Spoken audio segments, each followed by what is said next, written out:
just shoot me a text and I can always, talk you through it or whatever you need. Lauren, real quick, did you watch the replay? Because I did today. And like towards the end, the audio and the video weren't synced. It got a little slow. I noticed that too. I'm working on that for this week. It's Canva. I think it's the editing a little bit, but okay. So we're live on YouTube right now. Okay. So now I just hit record down here, and we're good to go. Yep, and make sure you end stream on YouTube when you close out, because if you don't, it'll continue to go. So just as long as you hit end stream there, you're good to go. Okay. Can you guys see my hat right now or no? No. You're a little cut off. Okay. This is definitely a different view than whatever we're using. Yeah. Okay. Cool. All right. Recording. All right. See you later, Lauren. Thanks. Bye. Appreciate you. Hello, and welcome to another episode of This Is Our Year. I'm your host, Michael Kurland. Joining as always, Dougie Fresh. Douglas, how are you doing today? How we doing, Mike? It's Friday. It's Friday. We're in a good mood. We're going to talk about how everything sucks and our teams suck and everything is shitty. But there was some breaking news. I don't know if you saw it. Yeah, I did. I did get to see it. I put this hat on because it's a new hat that my sister left for me, and I figured we're going to talk about how a steaming pile of trash they are.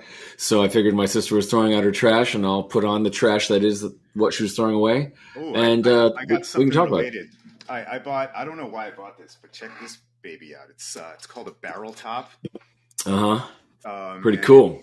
I don't know. They have won like one game since I got manic and bought it over Christmas break. It's we can have me jump through this and put my head through it at the end of the season if that's the bad luck right now. But anyway, I don't think it's a bad luck, Doug. I think that we went over the proverbial cliff with this team, and I like every team, but yeah, Islanders especially. Are you drinking today? I'm drinking. I'm not drinking today. I will be drinking later, but I have a bunch of other stuff going on today that I need to stay somewhat sober. So what are you drinking? This is good for both of us. The Giants got their ass kicked. Mm-hmm. Not much else to say about that game. So as is starting to be custom on this show, I'm going to drown my miseries. A little delayed, but I'm going to drown them in a double-digit ABV beer. This is a good one, I've heard. It's from the year 2020. But this is Goose Island, and this is their barrel-aged stout. Very nice. Yeah, dude. So it's apparently limited edition. The guy at the store is like, dude, you want the 2020. That was a good year. So they were all into it. We all know Goose Island out of Chicago. It's been aged in barrels and all that fun stuff. So I'll drink for you as well. And the Giants fans, because ouch. And I will say that the reason that I'm not drinking is because yesterday I have a friend who just found out that she beat cancer. So and it was stage, I believe it was stage 4, and she beat it. And so we went out to wine country and we celebrated, and I definitely drank quite a few barrel aged Zinfandels. God bless my wife, because she babysat the baby and me yesterday, and made sure we got home in one piece. So I'm just getting my stuff together. Here's to your hangover, but here's also to your friend. Congrats on that. I don't know if I know her, but cheers, buddy. Yeah, cheers.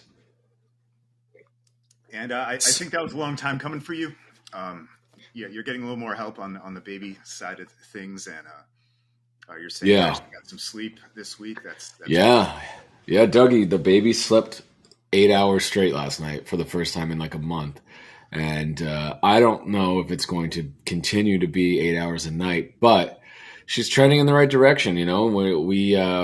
She calms. She used to, she'd get up, she'd cry, she'd eat, she'd poop, change her diaper, she'd eat, and then you try to get her to go back to sleep, and she just didn't want to go back to sleep, and she'd just cry more and cry more. And now she's like, okay, I'm full. I'm clean. I think I can go back to sleep, and she'll go back for a couple more hours. So we went to bed at like 9:30 last night, and woke up at 6 a.m. Woo! So I know. Yeah. Hopefully till the teeth start coming in, at least, right? Then it's well, then I'll be rubbing the bourbon barrel aged stout on her gums. I'm just kidding. Well done, sir.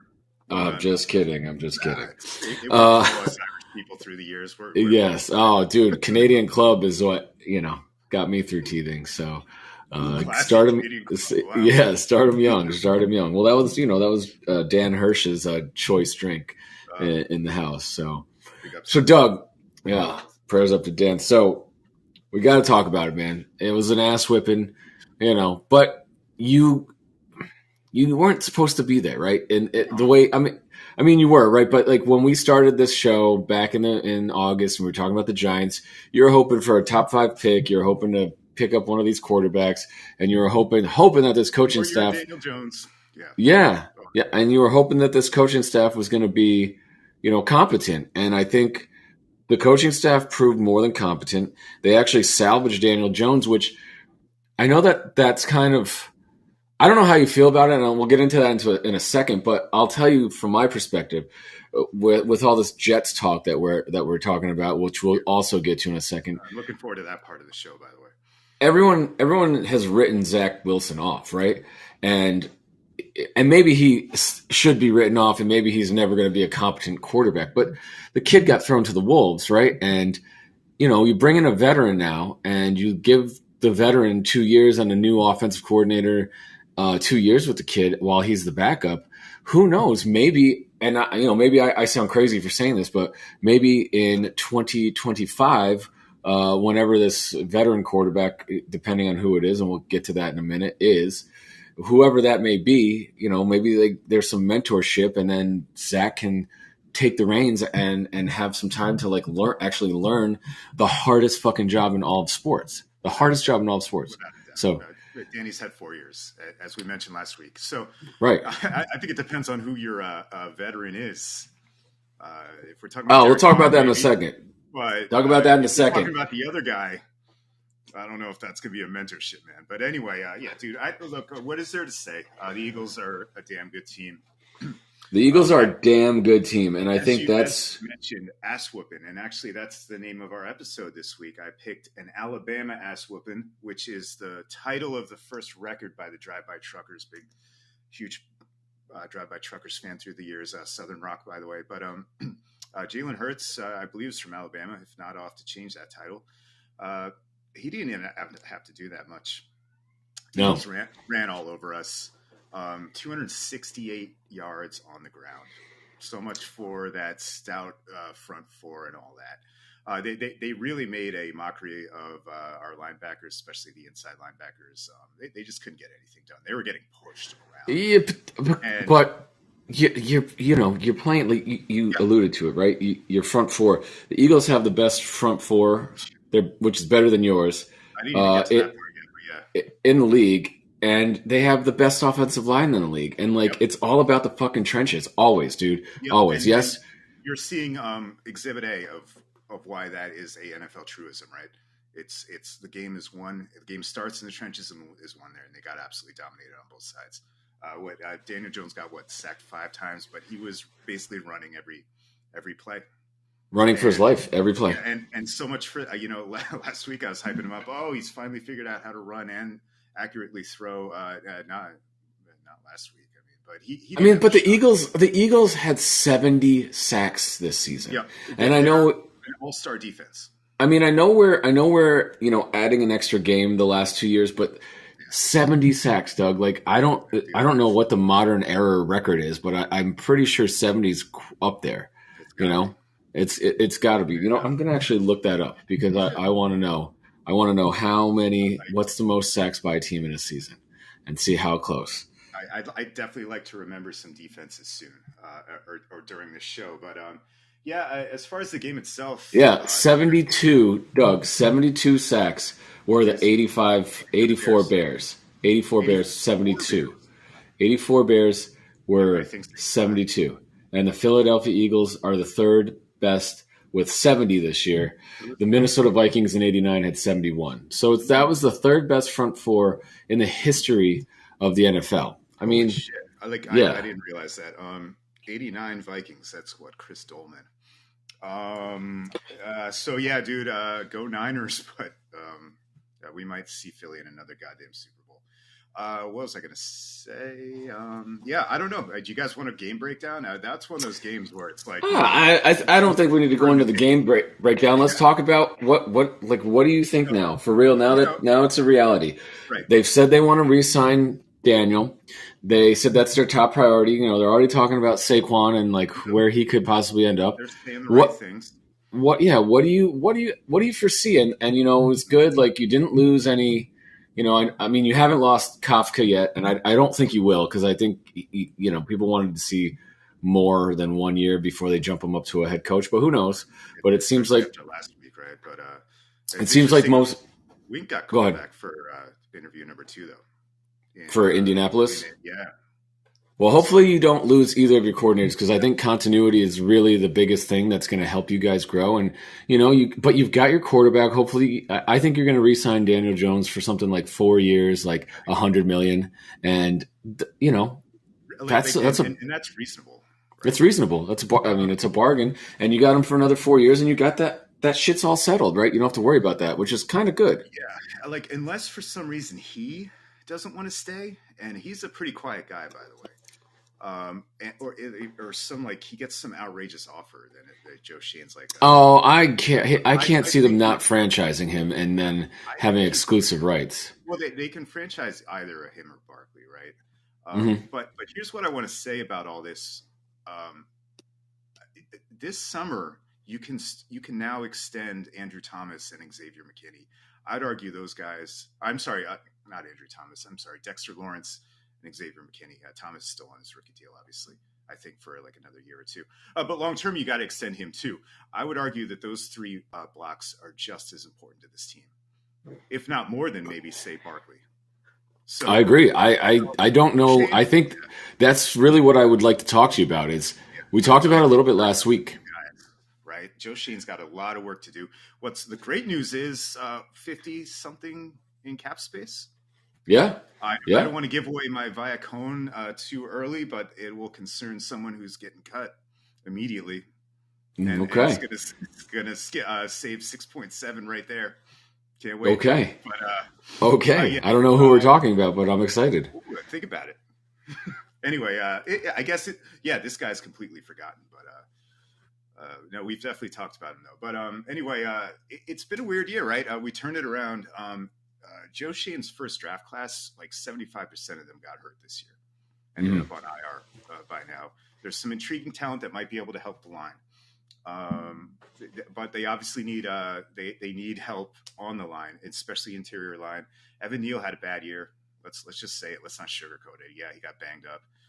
But I seem to remember Andrew Thomas had a bad year too. So I'm not giving up on Evan Neal. He's got to show more going forward, obviously. But Feliciano is a free agent. So that's your center. And honestly, they need to shore up the interior line as well. So the guard positions, you know. But the big question I want to ask you, Dougie, I want to know is what are you going to do with Saquon? What dollar or figure do you feel comfortable paying him to, and how many years? Because, you know, he came back 2 years of being subpar, and he definitely had a really bad injury, and he recovered. He showed it this year that he's still the guy, still explosive. He's about 26 now, so he's getting to that like running back elder statesman age. Not quite yet, but midway through whatever contract he signs, he's going to get there. But yeah, you're right. It's a short career. Yeah. So like I mean, all the good vibes. You know, probably going to win comeback player of the year this year. What do you feel comfortable giving him? Because I'm assuming you want him back, right? Like all things considered, at your number, you want him back. But what's your number in years? Back, and he talks about wanting to stay. He wants to be a career giant. I don't know how much that means, but this isn't Le'Veon Bell. He's a different kind of dude, Saquon. Like he's bought in. He's always been bought in. Yeah, he's never been anything but a model citizen for that franchise. Yeah, so I don't think we're talking about like he's going to be a problem if they franchise him, if that's what you mean. Like if they don't commit to him unless they can get Daniel Jones locked up between now and the end of the offseason, I don't see how you can't franchise Daniel Jones. And you can't run the risk of him leaving in free agency. Well, my prediction is they do that. But I agree with you. You're right. If it's one or the other, you franchise Jones. Sorry. So Sorry. so let's assume Jones gets franchised, and you're going to negotiate with Saquon. What do you feel comfortable giving him? I don't know. I can't give you a dollar amount. Maybe we do a percentage of the cap. But what are we comparing it to? Are we giving him a Zeke deal? I don't want to give him a Zeke deal. I mean, he's already said he doesn't want to reset the running back market. So that's a good. Does not. It does not. So that's always, he's saying all the right things to your point. So I think you don't want to give him a Derrick Henry contract, right? Because that's not looking good for Tennessee. But I think, what do you think? Like 4 years, like 50 million, something, which we'll get to that similar contract. So like 12 or 13 per. Yeah. Yeah. He's worth that. Definitely. Absolutely. I just wonder, who's going to come in and offer him the, 6-year, like $75 million contract. If it happens, it's the running back position. I think you let him go. Absolutely. I am being a realist about Saquon. I like him. I don't have an irrational thing for him, though. I'm not like you have to keep him at all costs. If that's basically what you're asking. Yeah, I think so. I think he's the most plug and play. I think you're also, if you did let him go, you're at a point in the draft where Bijan Robinson has a chance to be picked in that neighborhood, mid to late 20s, where even if you did have to jump up a couple of spots to get him, you could probably do it without, mortgaging the future. And that's a plug and play running back on a rookie contract that could easily do the same output as Saquon. That's who he's actually compared to. So I think you got to let him walk. If he gets too expensive, but if you can get him back on the hometown discount, and I'd say 4 years in the 10 to 12 million range. I don't know if you get that done, but if you can, I'm not. Don't be like I'm a Giants insider and this is what they're discussing. I mean, who the fuck? Yeah, no. I'm just asking your opinion. We're assholes on the internet, but it's gonna be so nice to talk about the Giants in terms of having actual cap space and maybe what they can actually do, as opposed to last offseason where it's like, oh God, where do we make these cuts? Speaking of James Bradbury, ouch, that came to BF us at the end of the year, and because he got the pick in the first quarter, I believe. Anyway, that was early in the game. He definitely did some good stuff for the. Could have gone without that. Devontae Smith carved us up. It's a damn good team. Anyway, back to Saquon, and I like how you say $12 million a year because, not to get off the football track, but that's what the breaking news was. Jeff McNeil, $12 million a year, which I love, man. That's team friendly as hell.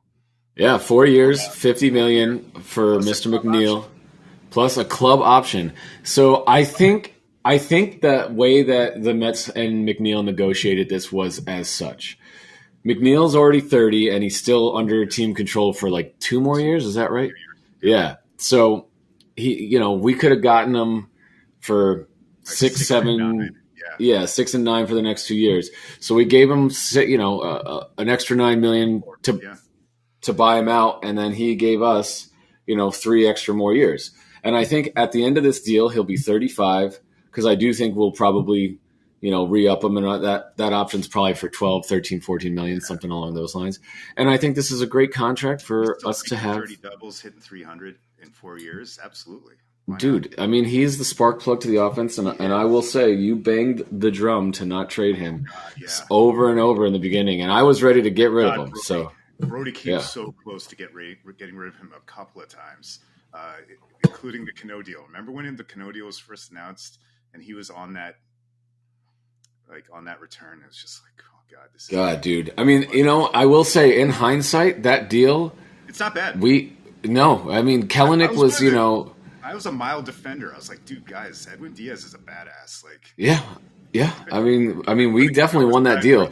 Yeah. We definitely, even with every shitty piece of Robinson Cano that came aboard and all the PDEs or whatever. What PEDs? We still won that deal. I mean, I did have to mute the word Kellenic for a long time on Twitter because everybody wouldn't shut up how he was going to be like the next Mike Trout, but I don't think he's the next Mike Trout, is he? You can't even stay in the majors for a shitty team that has no center field. Well, they're not shitty; they made the playoffs, but for a team that has good no for real Bill. center, I mean, they have an all-star center fielder now, but Like at yeah, this point, I hope he has a decent career. I don't hate the kid. But, yeah, whatever. It wasn't his fault, but like everything. I mean, Justin Dunn is on the Reds now. I think he was in the Wanker deal, and then I don't know who else was in that deal, but let's talk a little bit more about the Mets right now. We're here. We're here. We can get to the Jets. We can jump back to the Jets in a minute. Why not? We're going to do a Mets offseason episode, by the way, guys. But yeah, I can't resist. I mean, I don't want to talk about how bad everything else is. So. Oh, I mean, dude, I love it. I love Jeff being locked up. I was doing the lineup in my head last night, and Epler does have a method to his madness, and I don't always love it, but we are definitely a balanced lineup now. There's no, especially with the having to throw to three batters. We have a left, right, left. We can go all left heavy against righties. We can go all right heavy against lefties. We're not hamstrung with two catchers that can barely hit 200. And I know we didn't add anything great. Start, right? What's that? We sort of are to start with the catchers like Nito and Narvaez. I got to work on that.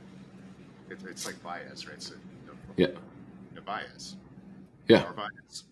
Yes. Yikes. You nailed it. You nailed it. Narvaez. Yeah. I mean, keep it going down. But yeah, I think a full year with Vogelbach and Ruff. As much as everyone hates Darren Ruff, the guy 2 years ago crushed lefties. So are we sure Ruff's going to make the team now that Tommy Pham's on the bench? 100%. Tommy Pham is replacing Travis Jankowski. And what's that?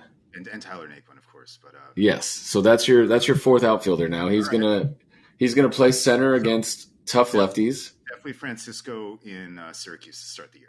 100%. Francisco and Beatty will start the year in Syracuse. That's the team 100% Kurland guaranteed. We're not going to carry three catchers and let Alvarez DH. It's dumb. He needs to catch every day, and we're probably going to have three quality guys in Syracuse between McGill and Peterson and Lucchesi, however you say his name. Kind of crazy that those guys might not make the roster, by the way. I mean, I don't see how they do, to be honest with you, and I think they want to keep them all extended out because at some point you are going to probably need to give Verlander and Scherzer a couple of starts off here and there, and they have Quintana, yeah, they have options. So I think that a lot of what the Mets did this offseason was finding guys that still had options. If you look at what they did in the bullpen, everyone has an option in the bullpen for that are not everyone, but all the guys that you think are gonna be like three top guys who aren't going anywhere, and then people right, and Nogasek is the only guy that doesn't have an option that he's probably gonna have to.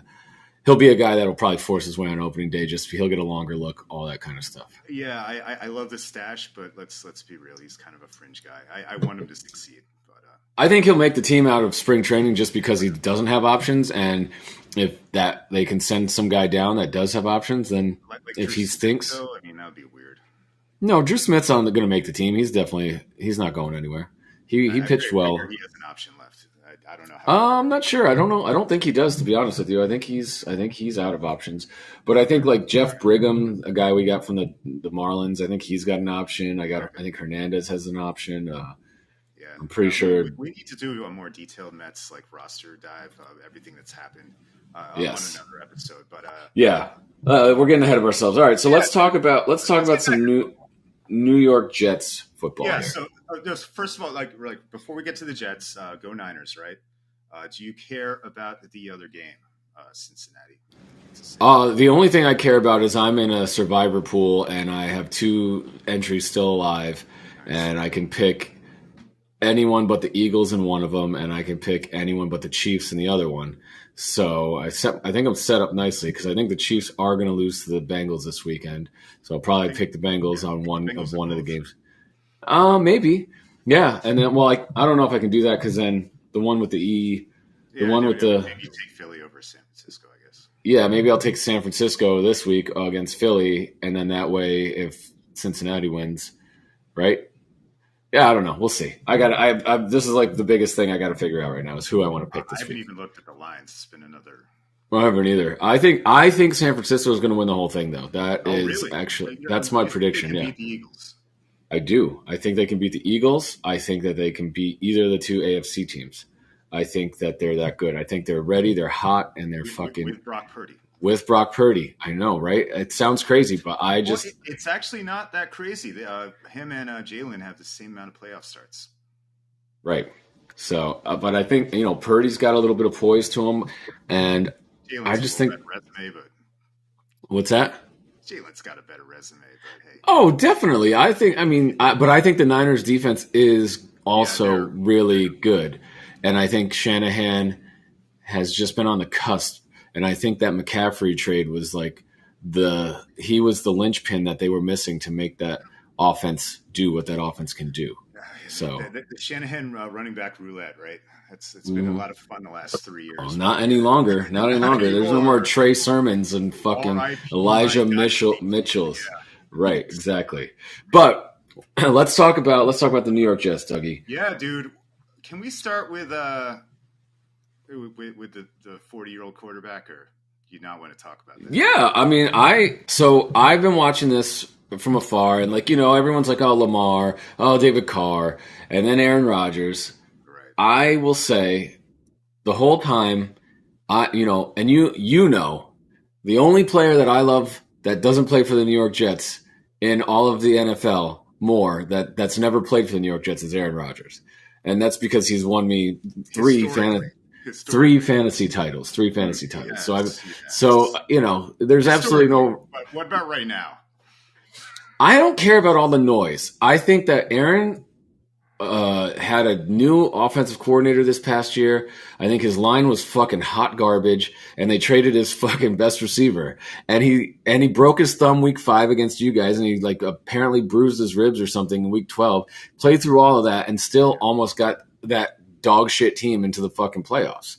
I think that he is eating dirt and mushrooms a lot. Lots of ayahuasca, but whatever. They don't care. It's Aaron Rodgers. But here's what I do think. Here's where we're going with this, and why I wanted to bring him up first. Nathaniel Hackett is your new OC. Yeah. So the T's starting to align in my opinion.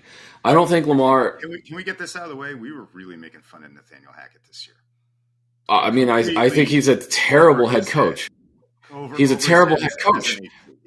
He's a terrible head coach, but he is a great offensive coordinator. And not just when he had Aaron Rodgers. So if you're going to just read mainstream media and say, oh, Nathaniel Hackett had Aaron Rodgers and blah, blah, blah. First of all, he helped Rodgers. He was the coordinator for 2 MVPs. But he also took Blake fucking Bortles and the Jacksonville Jaguars to the AFC title game in 2018 as their offensive coordinator. They should have beat the Patriots in that game. Right. They were leading at half. God. Right. Right. Anyway, so Blake Bortles doesn't even play in the NFL. What do you say about the Broncos this year, though? What happened? I think, a lot of people are going to go back and say they hired Hackett thinking that they were going to get Rodgers last year.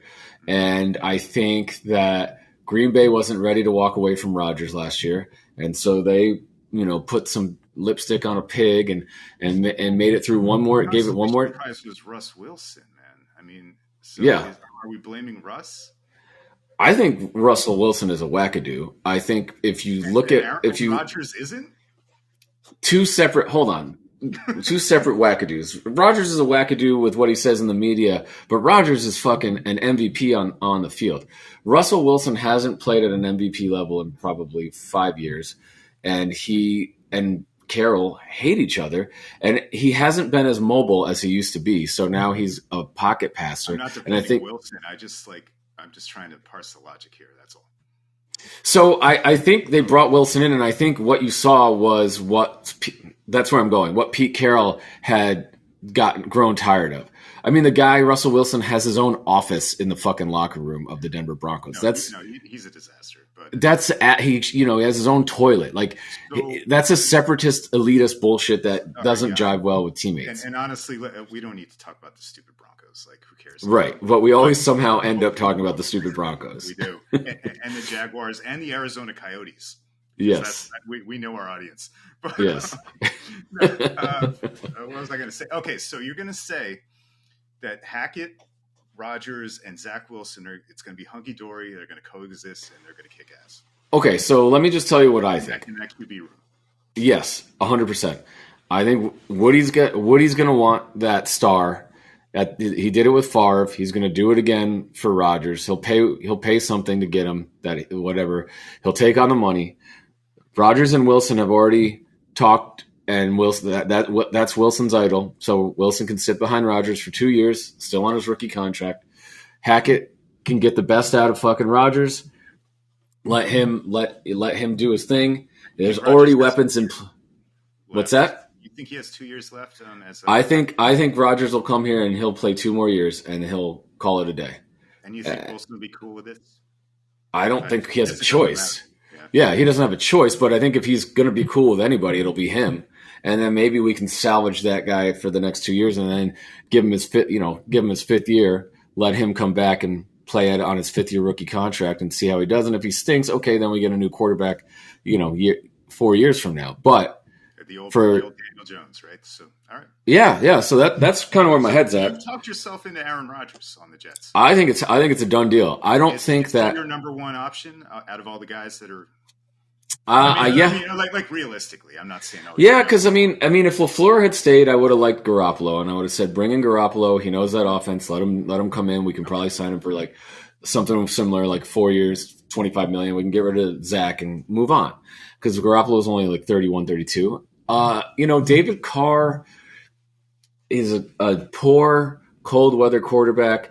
And he's not that great. He's had some good years. He's had some bad years, but he's a turnover machine. And I think he would be better than what we currently have in place 100%. And I hate the idea of if we play like quarterback musical chairs and we go all in on Rodgers and we miss and then we end up signing Mike White and that's our guy. But he wasn't terrible last year. So I don't know.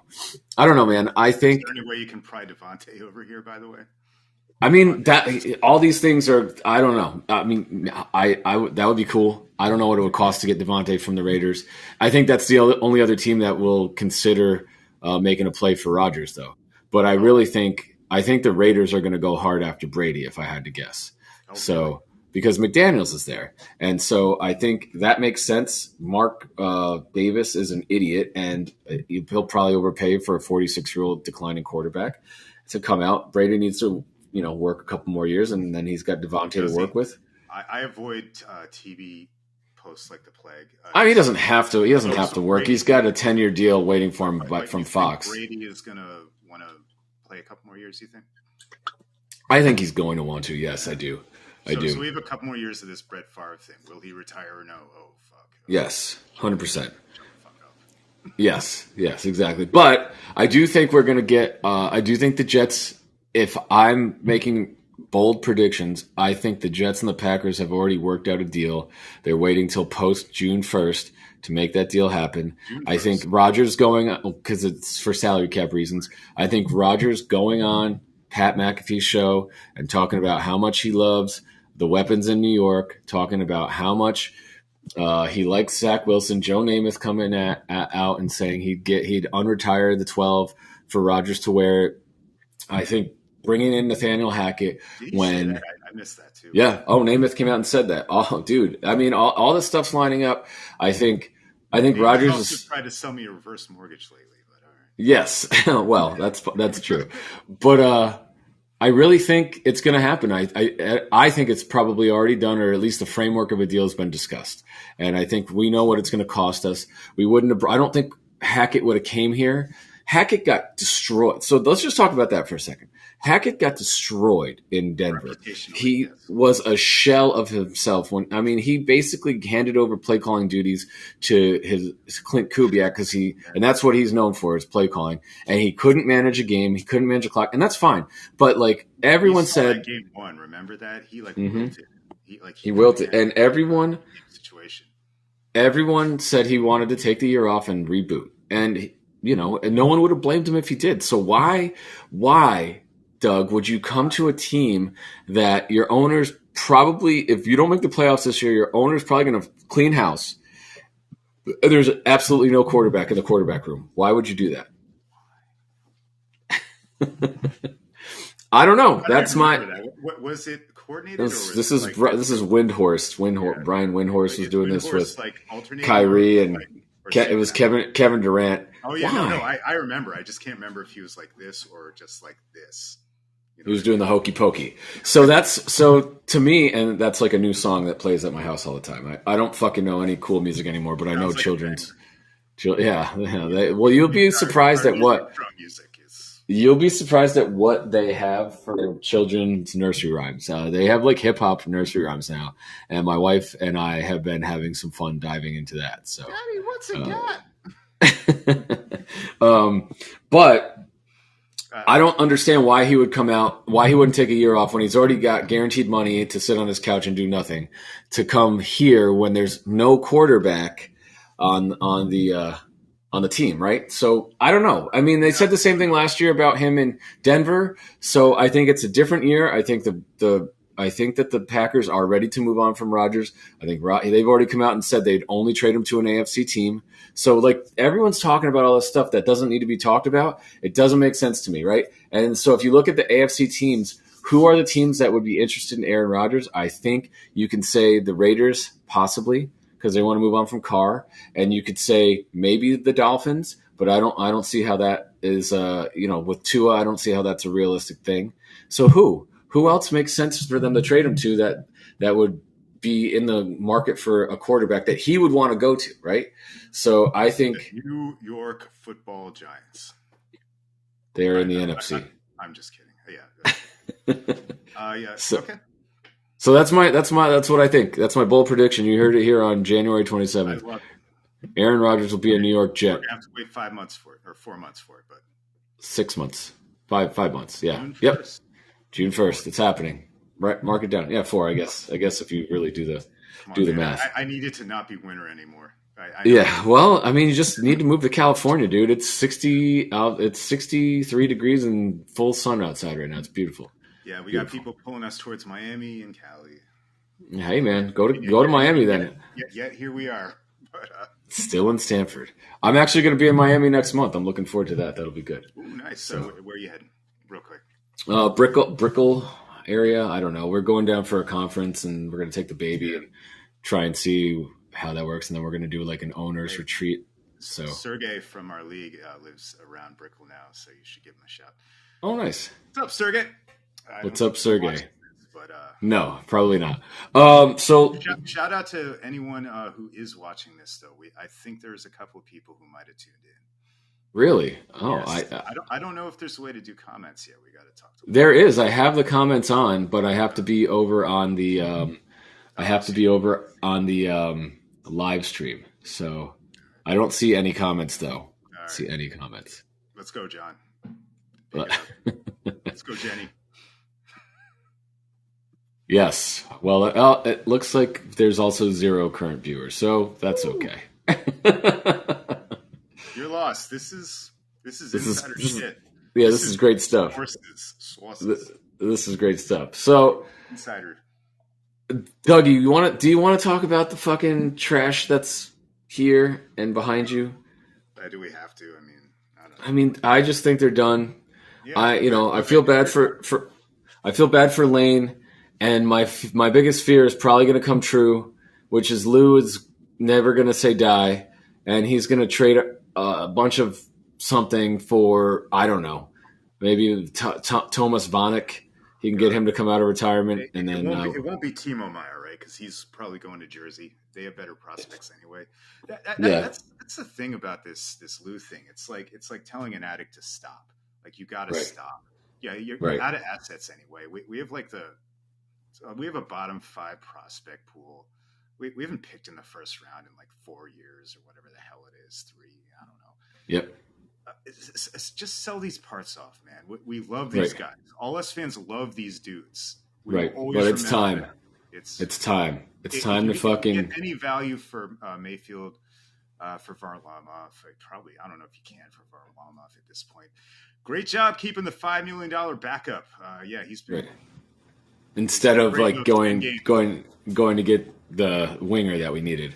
Good, Yeah, no, good use of your cap. And right. I mean, Mayfield I can kind of defend because he's only making like 1 point something this year. Dude, anyone that's not part of the core going forward, I don't care how many years they have left, just All right, second round picks, third round picks, whatever. No, this is a good question. Who's your core? I won't limit it to a number of players, just like who. So I think your core, your 4 centermen are all signed long term. I don't think any of them are going anywhere. So obviously, you get a haul for Nelson, but go ahead. I mean, sure, but then you're just creating another hole that we have no way to fucking. I don't know. I guess not ready. I think he just put him. I mean, I guess they're going to burn his entry level contract and fucking. It's burned. Yeah. So cool. So again, back to never say die. But yeah, I think your 4 centermen. Sure, if you can get something for Brock or Pajot, and then you can put Ratu as your third. I don't think he's ready to be your second line center. Fine, no. But I also think that at some point we're going to have to face the reality that Barzal is going to have to shift to the wing. He's not a fucking center, and if he could play. I've talked about this before. I mean, we've been talking about it since we were going to sign fucking Kadri in the offseason. You know what I would do, actually? And it's breaking news. I was way wrong about that as well. Oh, yeah, no. It's a done deal. That was the last time I said it was a done deal. That was the ultimate sources thing. I cannot see that word again from these Twitter people anymore. Oh my god! You guys know your credibility. Oh no, but don't let me lose my train of thought. I actually I want to hear what you think about this. I don't want to trade Nelson right away. I would, though, if we're able to maybe bump JG up to the second line, and just see what Ratu can do at this point, because the season's done. But why not try Nelson on Barzal's wing and let Nelson take the faceoffs? Because that's Barzal's biggest problem is the faceoffs. Right. I have no problem with him otherwise. And I want to say a little something else about Barzal before I let you talk about this for a while. I don't know if you remember this, but the last time they won a bunch of games, which is around the holidays, he took a hit or something and he missed one game. Since he came back, he has 2 assists. Yeah, he definitely rushed back 100%. I don't think he's flying around I don't think he's 100%. So I don't think he's 100% right now. I think a couple other guys are. Let's not make excuses, though. It doesn't matter. Your thoughts on Nelson on the wing, maybe? I mean, I'm fine with it, dude. I don't care at this point. The team can't score goals. We lost to Ottawa 2-1 last night. Or 2 nights ago. That was embarrassing. And I think, or was that last night? I can't even remember anymore. That doesn't matter. But I can't. The same. They score the first goal and then nothing. Yeah, and our defense, and dude, this is the Toronto game was where I just was I can't, because we're supposed to be a defensive-minded team, and all Toronto did was expose how slow of a team we are. They literally skated around us. They didn't go through us. They didn't fucking make great passing moves. They just straight line went around us, and we couldn't stop them. It was a scrimmage against the JV. Yeah, so that to me was when I'm like, okay, yeah, I think, Pulak and Pelech and Dobson and Romanov at this point. I don't care about the Yeah, but the other two trade Mayfield, get what you can. I don't care if Aho and Boldock or whoever you want to put on your back 3 pairing. The 3 centers or the 4 centers can stay, and that's pretty much it. By the way, Casey's not a center anymore. He's the first line wing. Right. Yeah, the 4 centers can stay. And that's it. You can trade literally. I mean, I love Anders Lee. If you can get something for him, cool. Bailey, Palmieri, fucking Parise, Beauvillier, any of those guys, please just get them off the roster. Get a 13th overall for Romanov, you think? Oh, definitely not. Definitely not. Thanks, Lou. Thanks, Lou. I think that was the final nail for me. When he made that trade? Yeah. I mean, it made sense, dude. I get his logic. You're getting Jacob Chikrin trade. Yeah. But now that bullet's gone. to that point, Chikrin's still on the fucking Coyotes, so it's not like I don't think he's not trying for that. But I do love how we're think, talking about Arizona again. yeah. They But are. I do think they're asking for the world for him, and why not? If Lou's going to trade a fucking 13 overall for Romanov, why not ask for like all our good prospects for Chikrin? But I'll tell you. So last year at the draft, I understand the thought process. We have a team that is competing now. I can get a plug and play second pairing defenseman with a lefty shot who's got NHL experience and that's only 22 years old for the 13th overall pick. That's going to take 2 to 4 years to get here. So I understand why he did it. I actually don't hate that move, and I don't even think Romanov's been terrible. He's just been whatever, right? He's been terrible, you think? I think he has a hard time in his own zone. He loses his guys. I love the hits, man. I like the makeup of the player, but he's got a ways to go. Yeah, I mean, and who knows? Who knows? Whatever. I'm not going to crush that deal, but I can. This is what I can tell you, and you brought it up earlier. We have a $5 million backup goaltender that's played 10 games this year. We have a fourth line that's making fucking. I guess finally this year they're only making like $6 million in total. But then we got a bench guy that's making another $1 million. Yeah, we got a fucking guy, Josh Bailey, that's got an AAV of 5. Does he finally come off this year, or has he got one more year? About like a year or two. Yeah. So I mean, so I don't know, man. I don't understand how we couldn't get in the last. Paper cuts. Yeah, it was death by paper cuts, dude. How the Tays thing? I was cool with the Letty thing, but we missed Letty. I mean, they basically miss everyone they've been shedding. Correct. Every trade he's made with when it came to salary dumps because he signed all these fucking idiots to stupid contracts. All the trades that we made that were salary dumps have completely fucked us. Losing Letty killed us last year. Losing Tays has been a complete disaster. And who else have we dumped salary wise? I think those are the only two. Everly, basically. Oh, and Everly, right? Who has been playing well in Seattle and would be our leading scorer on this team too. And it's, right, and it was Barzell's winger, the only wing who can play with Barzell. Like whatever they do by the deadline, whatever. But this summer, whoever the fuck is in charge needs to figure out how you build a team around Matthew Barzell and Ilya Sorokin. Right, and that's the problem. That's my. I'll give him credit. Figuring out who can play with Barzell is maybe a little difficult. He's crazy, right? He flies around. But we know that Jordan Eberle probably had the best connection with him. So you want something. You at least have a model of something that might work.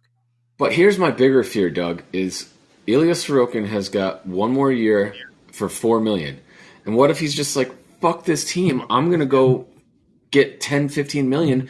I mean, he's going so weak, man. Like, right. In a couple of years, it's gotten dark. Right, and we knew there was always an edge, but if we can re-sign Sorokin, I think we do have a core with the 3 defensemen and Sorokin and the 4 centers. But we need, the 4. Like, we just got to stop paying guys to come back. We need, like the Hunter. What's his name? Hudson Fasching. Let that guy play on the 3rd or 4th line at it's fucking. An indictment of Lou that he looks that good on the ice with the compared to the other guys. Right. So the one thing I'll say about your core is I agreed with you like 3 months ago about all the centers. At this point, I don't think it's out of the realm of possibility that you consider trades for both Nelson and Sorokin. I hate to say it. And you can. I don't disagree with you, Doug, but I think I would like to get Lou out, and I'd like to not get Tommy Boy in, and let them do whatever they want. So just Lou. What's that? It's going to be Tommy Boy, isn't it? It's going to be Chris. I don't know. Hopefully Ledecky has seen enough. For anyone watching Chris Lamoriello's Lou's son, he might just get the job of like making all the trades for the Islanders. And maybe he's capable. I don't know, but it doesn't sit well with me. So let Lou ride off into the sunset. Please don't let him sign any more people to contract extensions, unless it's Sorokin. And like, if he's gonna trade at this deadline, please dump, not add. And I'm okay with like a retool. This team doesn't need a rebuild. It needs a retool. Yeah, no, It, it can be done, but yeah, yeah, do it like the Rangers did. Be like, yo, we're going to trade some people. We're not right. going to We compete talked again about it next year. last week. Yeah. Well, Be transparent. Give us something, unfortunately, man. I don't think that that's what's happening, Doug. I think we're going to be really disappointed. I actually think they'll probably do nothing and say we're going to still make the playoffs, and then it's just like, cool, we're just going to let these Okay, guys yeah. leave for You saw nothing. me. Next year's coach will be John McClain, and Chris Lamorello is the GM. Right. Hey, you want to talk about the NBA? No, I don't think we need to. It's boring, and let's wrap this one up. I figured you want to do some Kyrie Ben Simmons drama. I'm good. I'm good. Yeah, I got nothing but lost love for the Brooklyn Nets. So, All right. So, have you guessed my Viacom? Kenny Galladay. Viacom Dios, Kenny Galladay. You fucking Galladay. Thank you for that one touchdown. You human paperweight. You human paperweight. Hey, good for you, man. Free money.